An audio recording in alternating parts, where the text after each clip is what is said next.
Hi friends, welcome to HM daily life.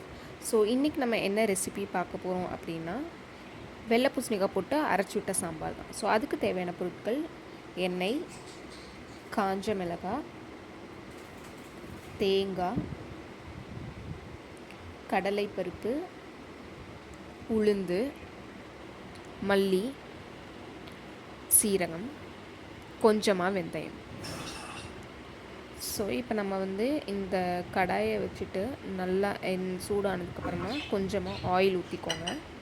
நாங்கள் கடலெண்ணெய் தான் மேக்ஸிமம் யூஸ் பண்ணுவோம், ஏன்னா கடலெண்ணெய் கொஞ்சம் ஹெல்த்துக்கு நல்லது இல்லை. ஸோ அதனால் எண்ணெய் காஞ்சதுக்கப்புறமா நம்ம வச்சுருக்க எல்லா பருப்பு வகைகளையும் ஒன்றா போட்டு அது நல்லா கோல்டன் ப்ரௌன் ஆகிற வரைக்கும் நல்லா வறுத்துக்கணும்.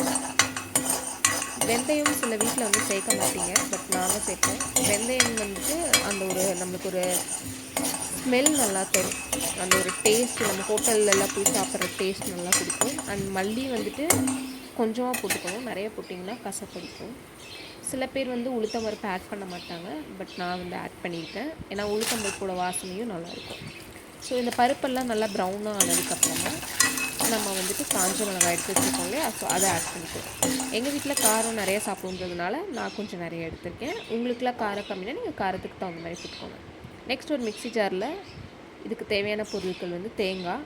ஸோ அந்த தேங்காவை கொஞ்சம் ஆட் பண்ணிவிட்டு நம்ம ஆல்ரெடி வறுத்து வச்ச பருப்பு மிளகாய் எல்லாத்தையும் சேர்த்து ஒரு ஃபைன் பேஸ்ட்டாக நல்லா அரைச்சி எடுத்துக்கோங்க.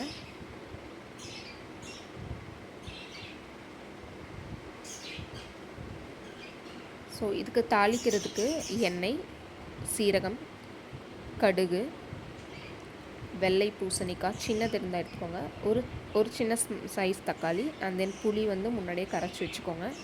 அண்ட் தாளிக்கிறதுக்கு கருவேப்பிலை, கொத்தமல்லி. ஸோ ஒரு குக்கர் எடுத்துகிட்டு நாங்கள் குக்கரில் தான் செய்வோம், ஏன்னா குக்கரில் செஞ்சால் நம்மளுக்கு அந்த அடி பிடிக்கிற பிரச்சனை எதுவுமே வராது. ஸோ நம்மளுக்கு நல்லா அந்த ஒரு ரிச் டேஸ்ட் கொடுக்கும். நம்ம கடாயில் செய்கிறதுக்கும் குக்கரில் செய்கிறதுக்கும் நிறைய டிஃப்ரெண்ட் இருக்கும். ஸோ நீங்கள் நெக்ஸ்ட் டைம் பண்ணும்போது உங்கள் வீட்டில் சின்ன குக்கர் நிறைய பேர் வச்சுருப்பீங்க, பருப்பு வேக வைக்கிறதுக்கு, இந்த மாதிரி காய்கறி வேக வைக்கிறதுக்கு. ஸோ அந்த குக்கர் நீங்கள் எடுத்துகிட்டு நீங்கள் அதில் செய்யுங்க. ஸோ குக்கர் நல்லா அதில் இருக்க தண்ணியெல்லாம் அப்சர்வ் ஆனதுக்கப்புறமா நல்லா ஹீட் ஆகணும்.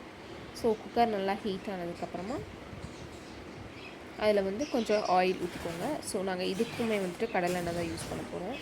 ஸோ எல்லாருமே கடுகு, சீரகம் அதெல்லாம் தாளிச்சிட்டு அப்படியே டைரெக்டாக நீங்கள் பண்ணுவீங்க. ஸோ நான் இந்த டைம் எப்படி பண்ணியிருக்கேன்னா, ஃபஸ்ட்டு நம்ம சாம்பாருக்கு தேவையான காய்கறி எல்லாம் போட போகிறோம். ஸோ வெள்ளை பூசணிக்காய் அண்ட் தக்காளி ரெண்டத்தையும் போட்டு அது கொஞ்ச நேரம் வதங்கணும். அதோட ரா ஸ்மெல் போகிற வரைக்கும் வதக்கணும்.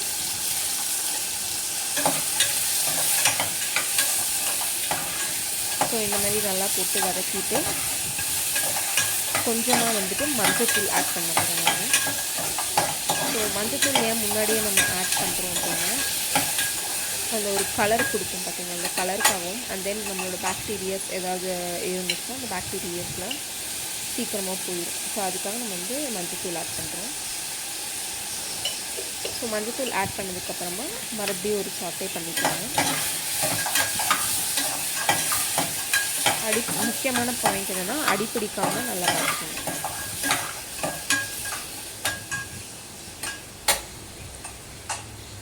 ஸோ இது சாட்டே ஆகட்டும் ஒரு சைடு.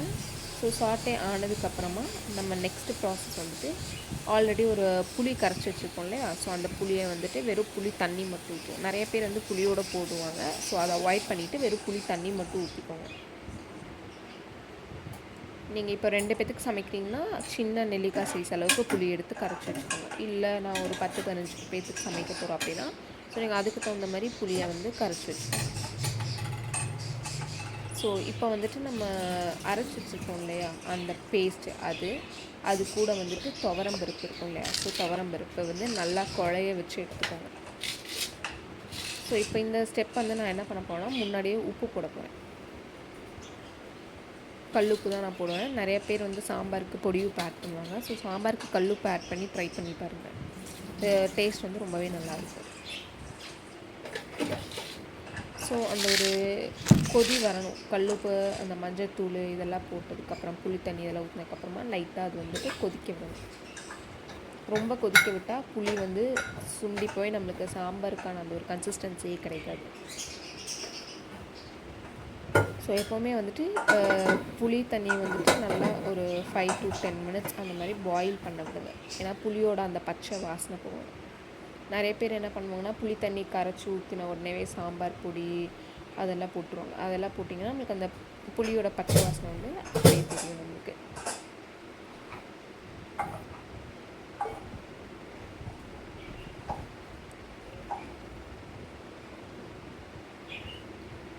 ஸோ இதுதான் வந்து நம்ம அரைச்சி வச்சிருந்த பேஸ்ட். அந்த கடலைப்பருப்பு, கடலைப்பருப்பு, உளுத்தம்பருப்பு, ஜீரகம் இதெல்லாம் போட்டு ஒரு பேஸ்ட் அரைச்சிருக்கோம்ல, தேங்காயெல்லாம் போட்டு. ஸோ அந்த பேஸ்ட் வந்து எடுத்துக்கணும்.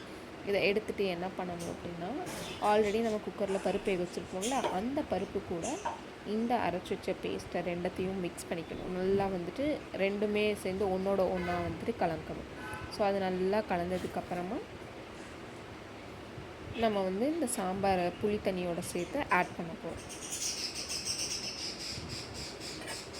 ஆக்சுவலி பேக்ரவுண்டில் வந்துட்டு உங்களுக்கு பேர்ட்ஸோட சவுண்ட் கேட்கும். எங்கள் வீட்டில் வந்துட்டு லவ் பேர்ட்ஸ் வந்து வளர்த்துட்ருக்கோம் 2. ஒன்று பாய், ஒன்று வந்து கேர்ள். அது ரெண்டுமே இப்போ ரீசெண்டாக தான் ஒரு குட்டி போட்டு இப்போ அதுவுமே கொஞ்சம் 1 month ஆனதுனால அதுவுமே கொஞ்சம் நல்லா க்ரோ ஆகிட்டு வந்துட்டுருக்கு. ஸோ பேக்ரவுண்ட் ஏதாவது நாய்ஸ் உங்களுக்கு கேட்குதுன்னா நெக்ஸ்ட் டைம் நீங்கள் கமெண்ட் பண்ணுங்கள். ஸோ நான் முடிஞ்ச வரைக்கும் நான் அந்த சவுண்ட் இல்லாமல் அவாய்ட் பண்ண பார்க்குறேன்.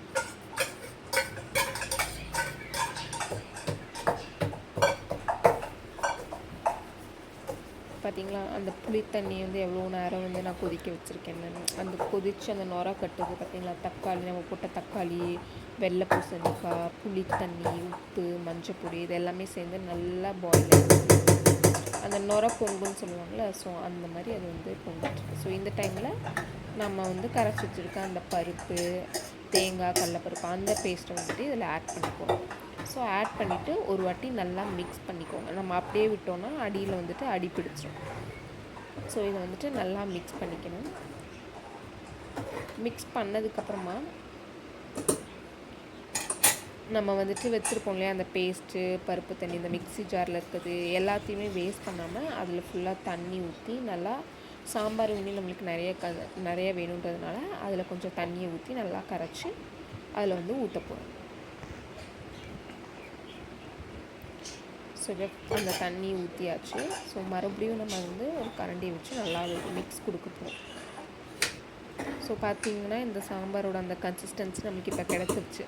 அந்த ஒரு கெட்டியான பதம் எல்லாமே நம்மளுக்கு கிடச்சிச்சு. ஸோ இதை வந்து ஒரு 10 minutes கொதிக்க விடணும். ஸோ பாருங்கள் எவ்வளோ நல்லா கொதிக்குது. இந்த மாதிரி இந்த நுரை இருக்குது பார்த்திங்களா, அந்த நுரையோடு சேர்ந்து கொதிக்கணும். இந்த டைமில் வந்து நான் கருவேப்பிலை எடுத்து வச்சுருக்கேன். ஸோ இந்த கருவேப்பிலையை வந்துட்டு ஆட் பண்ண போகிறேன். நிறைய பேர் வந்து என்ன பண்ணுவீங்கன்னா கடுகு தாளிக்கும் போது கருவேப்பிலை போடுவீங்க. பட் இந்த மாதிரி ட்ரை பண்ணி பாருங்கள், இது இன்னுமே டேஸ்ட் உங்களுக்கு. நெக்ஸ்ட் ஸ்டெப் என்னென்னா, நம்ம ஒரு கடுகு தாளிக்கிற பேன் வச்சுட்டு அதில் கொஞ்சமாக ஆயில் ஊற்றி அந்த ஆயில் நல்லா சூடாகணும். ஸோ நாங்கள் இதுக்குமே வந்துட்டு கடலெண்ணெய் தான் யூஸ் பண்ணுவோம். உங்களுக்கு தேவையான அளவுக்கு நீங்கள் எண்ணெய் ஊற்றிக்கலாம். நாங்கள் கொஞ்சம் ஆயில் நிறையா ஊற்றி செய்வோம். ஸோ இதில் வந்துட்டு கடுகு, ஜீரகம் இது ரெண்டத்தையுமே ஆட் பண்ண போகிறோம். ஸோ இது நல்லா பொரியணும். சில பேர் என்ன பண்ணுவாங்கன்னா கடுகு வந்து நல்லா பொரிய விட மாட்டாங்க. ஸோ அப்படி நம்ம விட்டோம்னா கடுகு வந்துட்டு ஒரு மாதிரி கசக்கிற ஸ்மெல் வரும், கசக்கிற இது வரும். ஸோ மாதிரியாக இருக்கும். உங்களுக்கு அந்த சாம்பாரோட ஹோல் டேஸ்ட்டே வந்துட்டு மாறிடும். ஸோ இந்த கடுகு, ஜீரகம் எல்லாத்தையும் ஒன்றா போட்டு நல்லா அது பொரிய விட்டுட்டு அண்ட் தென் ஃபைனலாக நம்ம வந்துட்டு நம்ம அந்த சாம்பாரில் வந்துட்டு தாளித்து ஊற்றிடுவோம்.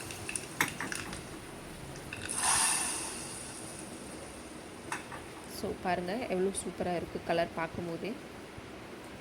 ஸோ இப்போ ஃபைனலாக வந்துட்டு கொத்தமல்லி ஆட். சில பேர் வந்து கொதிக்கும் போதே போடுவாங்க. பட் இந்த மாதிரி நீங்கள் ட்ரை பண்ணிங்கன்னா இன்னும் டேஸ்ட் சூப்பராக இருக்கும். ஸோ தேங்க்ஸ் ஃபார் வாட்சிங் கைஸ்.